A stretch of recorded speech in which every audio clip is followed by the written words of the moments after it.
Hello, hello. I'm Anna Wilds, the franchise economist. Welcome back to Smart Business Strategies.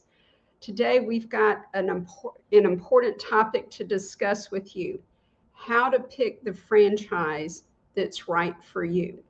And it's probably not the way you're thinking about it. So I've done this for 22 years, being a franchise advisor and helping people sometimes get out of their own way to find the business that really is right for them. So I'm your guide to helping you break from the corporate grind and discover how franchise ownership can give you the freedom, the flexibility, and the financial independence you want and deserve. So the best way to find the franchise that's right for you is probably not what you're thinking.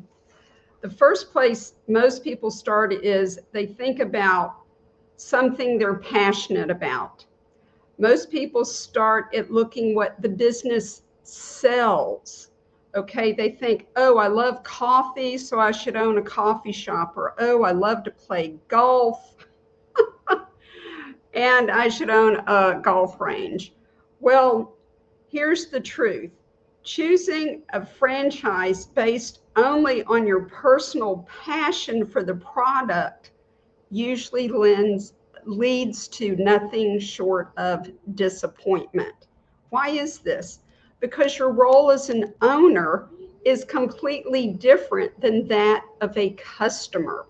So loving coffee doesn't mean you're going to love dealing with high employee turnover of minimum wage workers and dealing with schedules at 5:30 in the morning, right?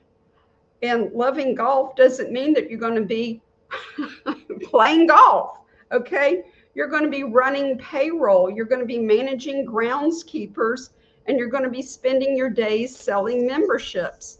As a matter of fact, you're probably not even going to be at the golf course. You're going to be going from one networking meeting to another and peppering in lots of Chamber of Commerce events.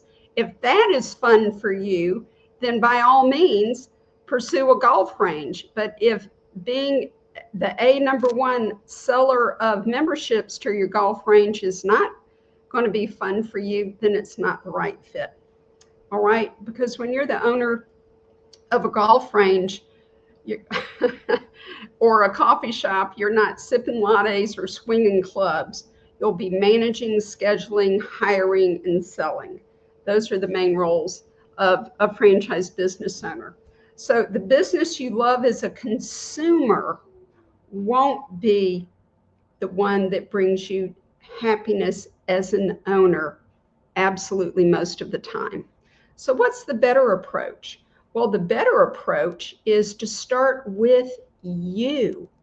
And the very first thing to ask yourself is, what lifestyle do I want? And what I mean by that is, what hours do you want to work?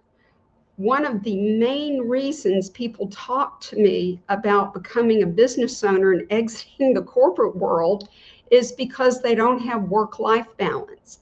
They don't have time for themselves, much less their spouses or their children. And it gets to a point where that's just unacceptable and they know something's got to give. All right. And then let me just emphasize, it's what's the lifestyle that you want and not what is the product or thing that I love and am passionate about. Don't want you to be disappointed. Okay, so there are other things that you should ask besides, what kind of life do I want? Of course, we've covered the hours that you work. Then secondly, what's your role in the business? How do you want to be spending your time on a daily basis? What will you be doing? Who will you be interacting with? That's what you need to enjoy more than the product or the service that the business sells. How are you spending your time and do you love that? Okay. I have people look at your strengths, your skills, your natural abilities and talents. What are you good at doing, enjoy doing, and want to do in a business of your own. Those are probably the three top considerations that I look at: the hours you want to work, the role you want to play, and how do you want to spend your time on a regular basis with your business. All right, then there are 5 other important factors to take into account. Who do you want your customers to be? Do you want to work with families or professionals or business owners or kids or seniors? That, of course, makes a big difference. Who do you want your employees to be? Do you even want any employees? If so, how many? What skill set? What educational background are you looking for? Do you want to manage and hire dozens of hourly workers, or would you prefer a few skilled professionals? Or do you want to be a solopreneur and work from home and have no employees?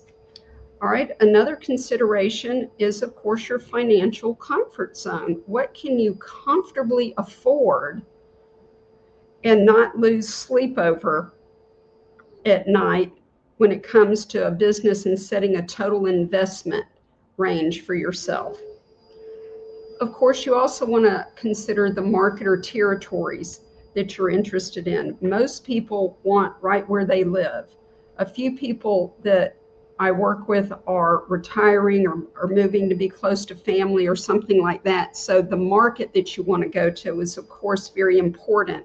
Some are location dependent. Some can be mobile services or at-home businesses, and physical location is not going to be as important a consideration. And of course, look at your goals. The heart of anything you consider as a business investment should be, does it meet your personal, your professional, as well as your financial goals? Money does not equal happiness. And we know that because practically every person who's ever worked with me is making good to great to ridiculous amounts of money in the corporate world, but they can't take the pressure and the stress any longer. They have, or they're burned out. They have just gotten to the point where they know it's not okay to sacrifice their mental health, their physical health, or even more time with their family. And they've got to do something different. So we all know people, don't we, who are trapped, they call it golden handcuffs, right, to a job in the corporate world because of the money they make, but they're not happy personally or even professionally. And maybe they're trapped in a lifestyle that doesn't align with who they are. So the good news is you can avoid that trap when you look at a franchise. When you want to take the time to define your ideal lifestyle, then match that to the right franchise, then you'll end up with not only financial success, but also personal and professional fulfillment. So let's circle back to those examples I started off with, the coffee shop and a golf range. If you love golf and think a driving range sounds like ideal to you, remember, you won't be golfing. You'll be managing staff, oversee grounds crews, and most importantly, selling memberships and being very active and involved in your community. And you won't, as I said previously, you won't even be at the golf course the vast majority of the time if you're fulfilling your role as the business owner. If you don't want to sell, that's going to be a poor fit for you. And if you love coffee and think a coffee shop would be perfect, remember, you won't be savoring cappuccinos with customers. You'll be handling constant employee turnover. You'll be handling early morning schedules because that's when people drink coffee, and you'll be working with staff who view the job as temporary. If that doesn't align with the way you want to spend your day, then of course it's not the right fit for you. And these are just classic examples of how passion for a product doesn't equal happiness as a business owner. So the takeaway is, what's the best way to find the franchise that's right for you? Focus on you, your lifestyle, goals, the hours you want to work, your goals, your strengths, your preferences as a business owner, and of course, what your wallet can afford. All right. A franchise should be a vehicle that takes you where you want to go, not another job that traps you into long hours, frustrating employee issues, or a role you don't like. All right. When you make choices based on your desired lifestyle and goals, personal, professional, as well as financial, you'll not only build a business, you'll build a life you love and deserve. All right. Thanks for tuning in to today's episode of Smart Business Strategies. If you're thinking about franchise ownership and want help finding the right fit for your lifestyle, your personal, professional, and financial goals, please do reach out to me. My process is free, it's educational, and completely focused on helping you discover a business that can align your purpose with profit. All right. And that means freedom, flexibility, and financial independence for you. And until next time, remember, it's not about the coffee, the golf, or the product. It's about building the life you want and deserve. See you next Wednesday at noon. I'm Anna Wilds, the franchise economist, and may you be wealthy in all areas of your life. Thanks.